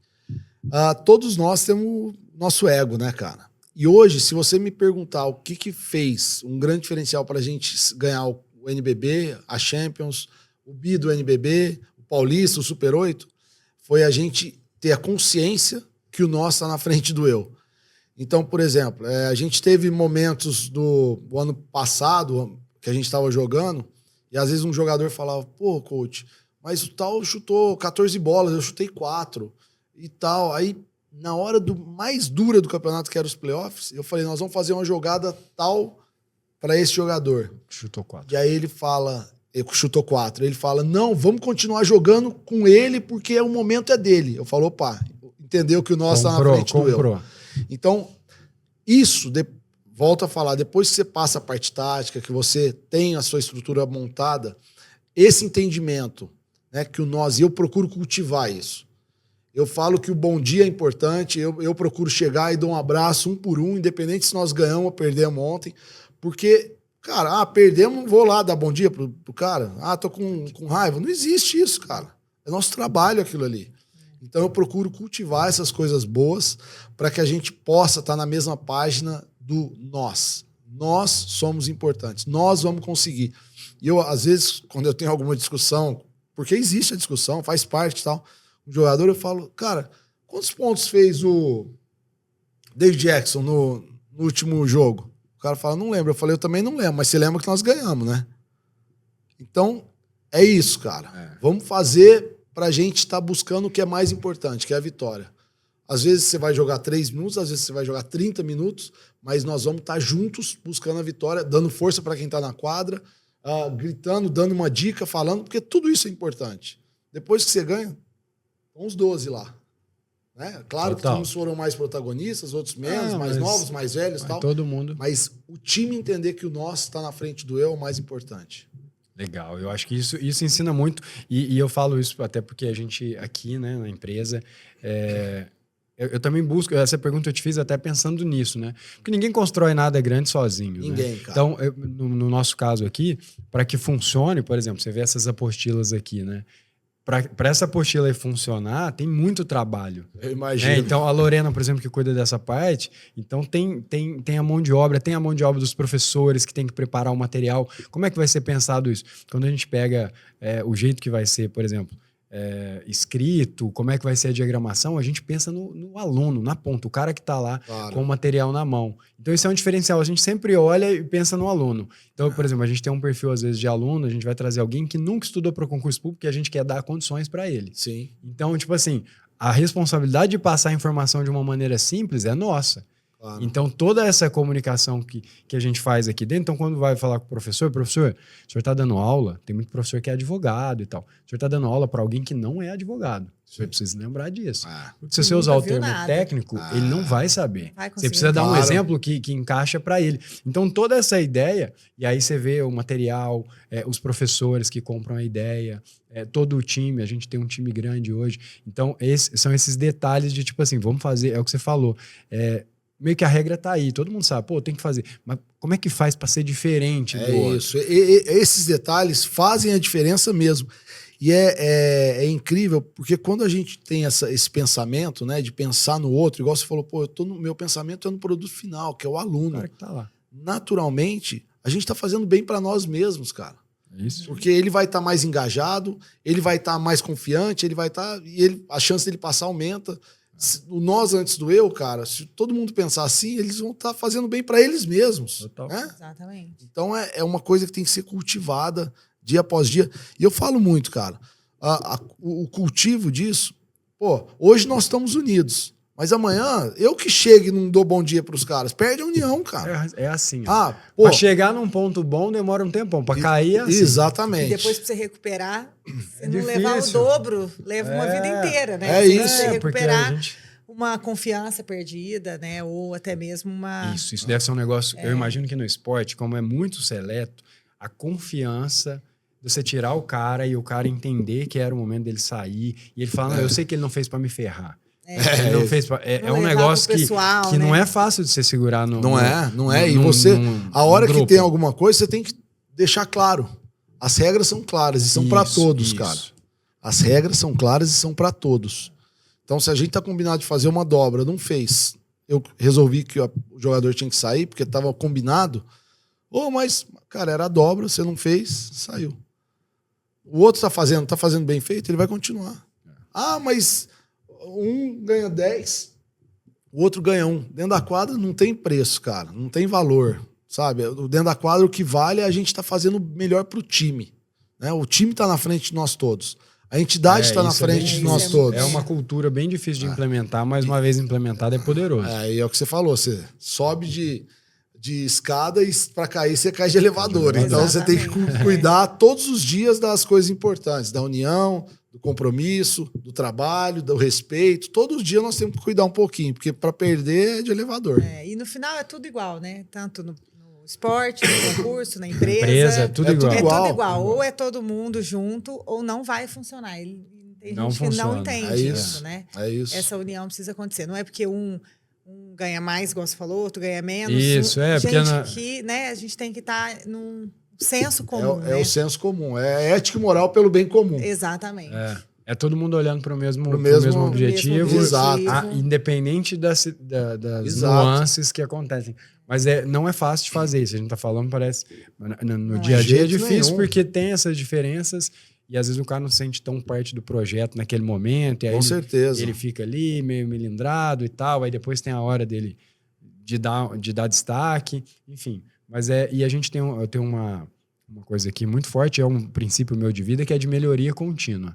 Claro. Melhoria contínua. Então, assim, a gente fez esse podcast aqui hoje, foi legal. Daqui a um pouco a gente... Como é que faz para fazer melhor? O que a gente pode fazer? Claro. Hoje a gente está com um convidado que pra gente é um convidado muito relevante aqui, né? Tô sendo totalmente sincero, porque não só por ser de Franca, mas acabou de ser campeão, enfim, é um convidado de destaque aqui. Pô, que massa, como é que a gente faz? Aí no próximo, vamos trazer outro cara do nível do Elinho, pra gente elevar o nível do podcast. E nessa a gente sempre vai melhorando. Começa perfeito, a gente acerta tudo? Não, a gente erra pra caramba, mas sempre buscando um pouquinho melhor. E isso aí é o grande prazer do negócio, né? Isso. Vamos buscar melhorar, vamos fazer, vamos cultivar, vamos melhorar e assim a gente vai seguindo. Você dá de feedback na hora, esse feedback ele é reto, não tem muita... É instantâneo. É instantâneo, instantâneo. Né? Tem que ter, não tem? Tem que ter, cara. E eu procuro assim, quando acaba um jogo, eu não falo com os atletas. Não falo no sentido assim, eu não vou no vestiário e falo alguma coisa. A cabeça tá... Se ganhou, se perdeu, eu não vou. Tamo lá e tal. Aí eu assisto o jogo de novo, faço uma avaliação.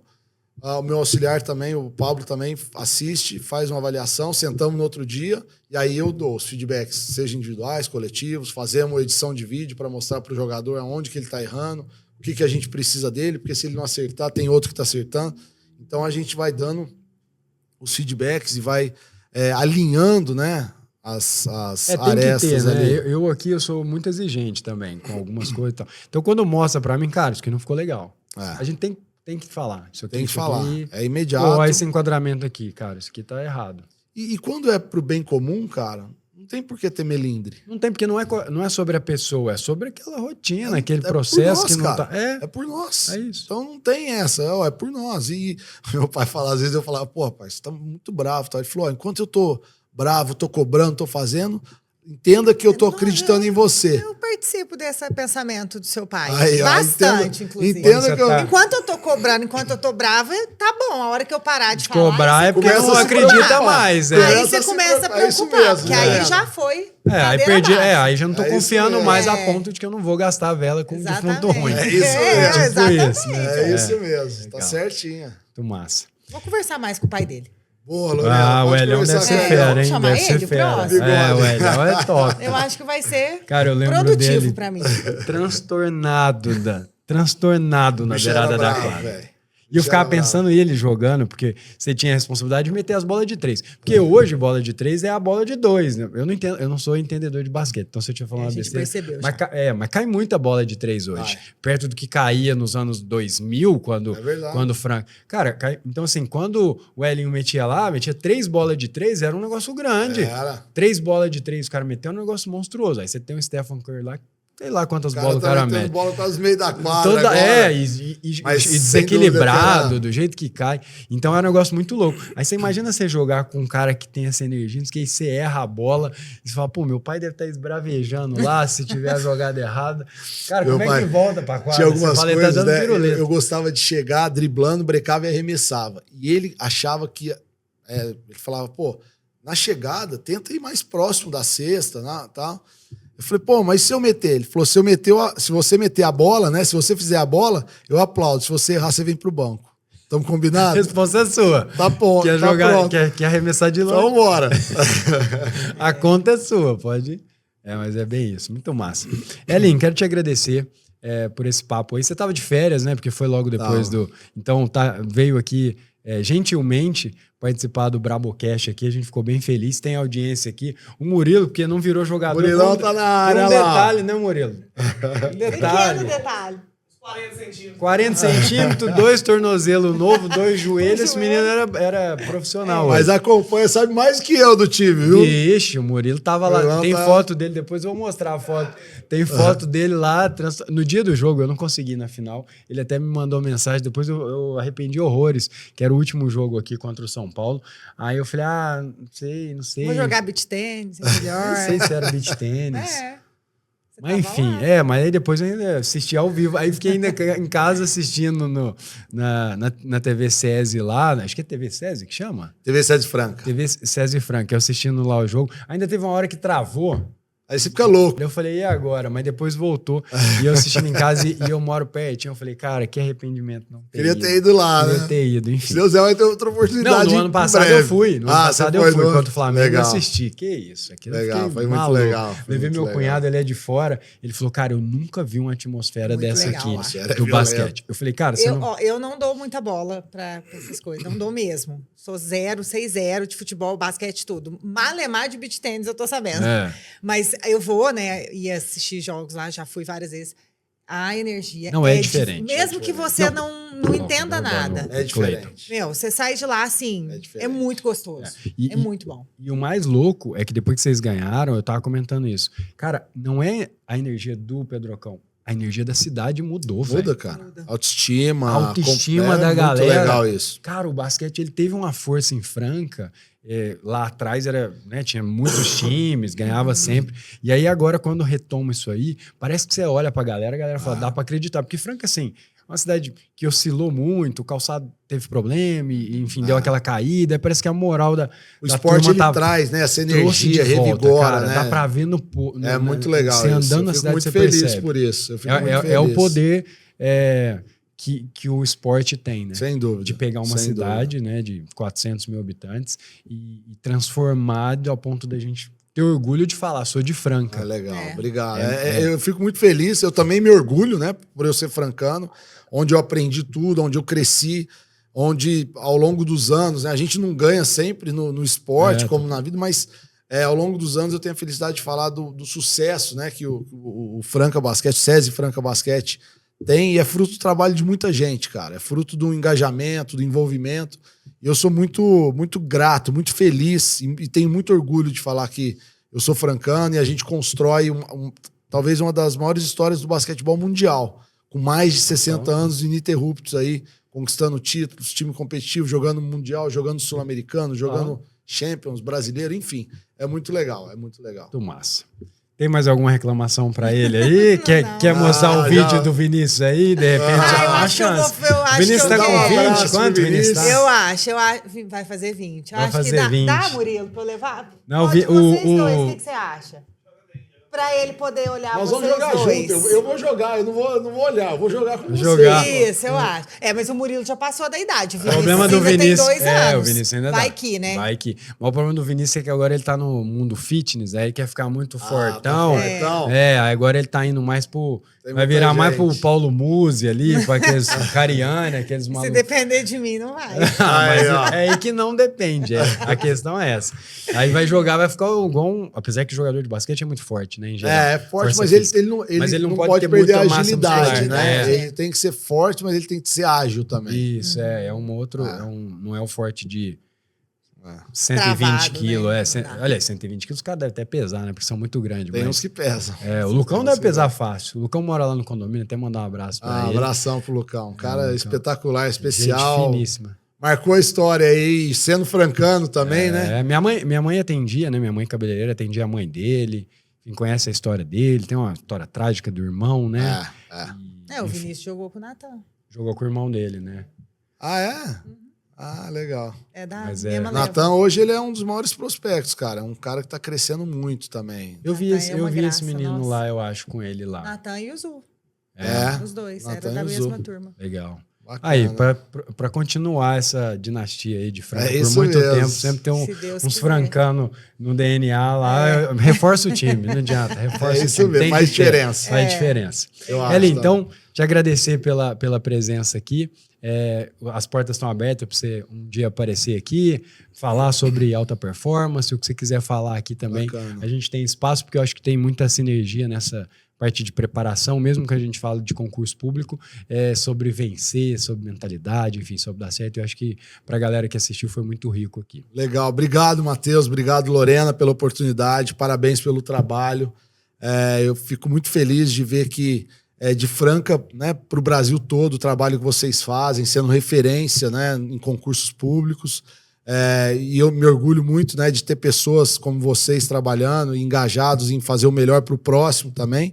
E espero que a gente esteja junto em outras oportunidades. Tenho certeza que a gente vai estar, seja palestrando, seja assistindo um jogo, ou seja batendo um papo, tomando um café. Obrigado. Um café lá Show de bola. Muito bom. Obrigada. Valeu, obrigado, Lorena. Turma, vocês já sabem, se vocês gostaram do episódio, pode dar o curtir, se inscrever e ponto. Eu quero que vocês comentem aqui embaixo se vocês querem que eu traga mais convidados com esse perfil, né? A gente trouxe muito convidado de concurso público, agora a gente está trazendo alguns outros convidados que eu acho que acrescentam muito, porque, enfim, é multifatorial, né? Como o Elinho mesmo falou. Então, comenta aqui se você quer que a gente traga outros convidados.